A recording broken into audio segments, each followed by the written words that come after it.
Dear viewers, welcome to all of you in English education. Today, I am going to discuss one of the famous poem written by Sir William Blake. The name of this poem is The Lamb.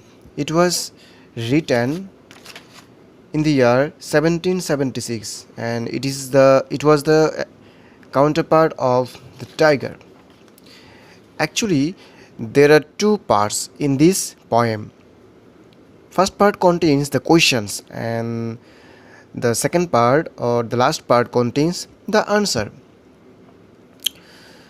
Here the poet had written like this: Little lamb, who made thee?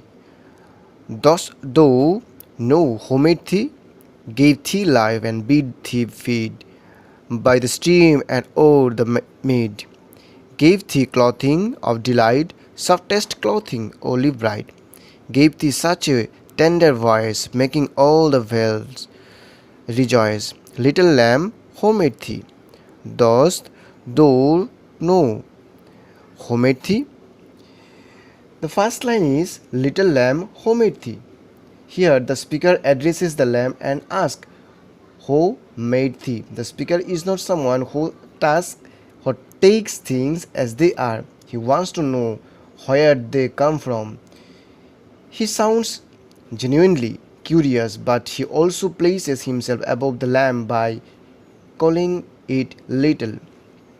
The second line is, Dost thou know who made thee? The speaker repeats his question in a slightly different way. He's all about using those old sounding English words like those, thee. And the third and fourth line is, gave thee life and bid thee feed by the stream and o'er the mead.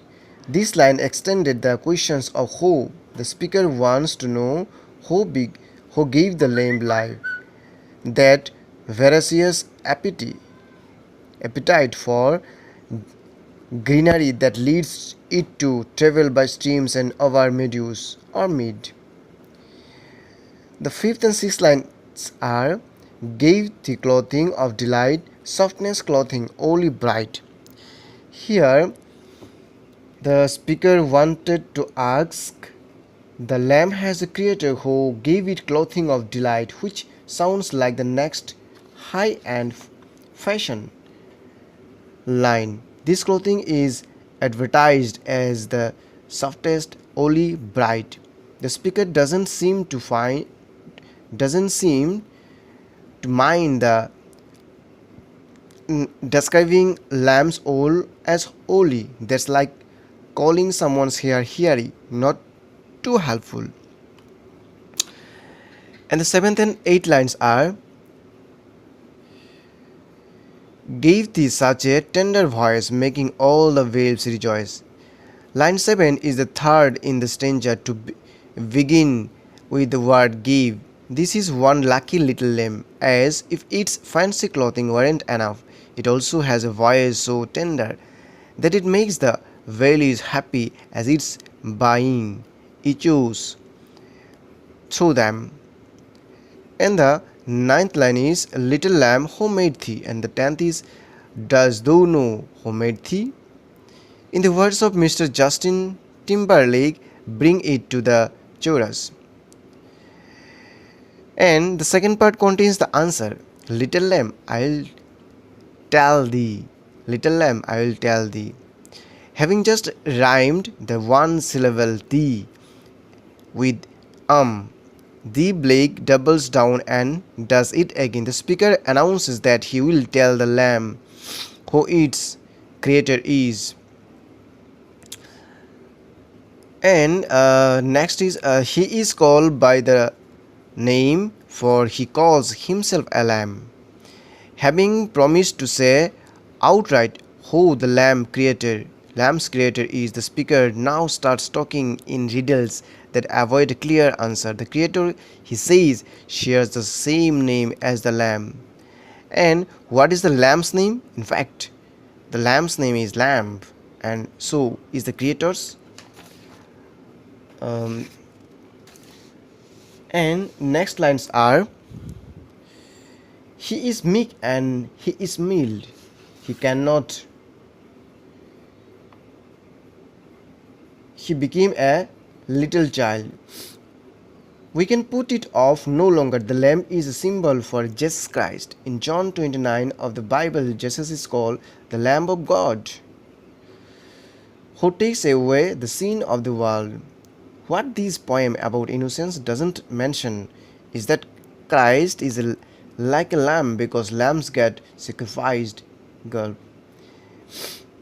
Then 17 and 18th lines are, I a child and though a lamb, we are called by his name. The speaker reveals himself to be a child, and the lamb is still a lamb. In fact, all the characters in this poem can be viewed as lambs: child, real lamb, and the Jesus. They can also be seen as children, children of God. And the last two lines are, little lamb, God bless thee, little lamb, God bless thee. In these lines, we can imagine the child petting the lamb on the head and running off to find some new adventure. He seems to have been instructing the lovable farm animal on the basis of Christian religion. He blesses the lamb twice, completing the pattern in which the lamb is addressed as thee, two times as the beginning and end of each stanza. Actually, the poet William Blake represented a uh, what can I say, glorious poem. Here, a child is a speaker and he asked so many questions, and in the second stanza, also gave the answers. The poem begins with the question, little lamb, who made thee? Thee. The speaker, a child, asks the lamb about its origin, how it came into being, how it acquired its particular manner of feeding, its clothing of wool, its tender voice. In the next stanza, the speaker attempts a writing answer to his own questions. The lamb was made by one who calls himself a lamb, one who resembles in his gentleness both the child and the lamb. The poem ends with the child bestowing a blessing on the lamb.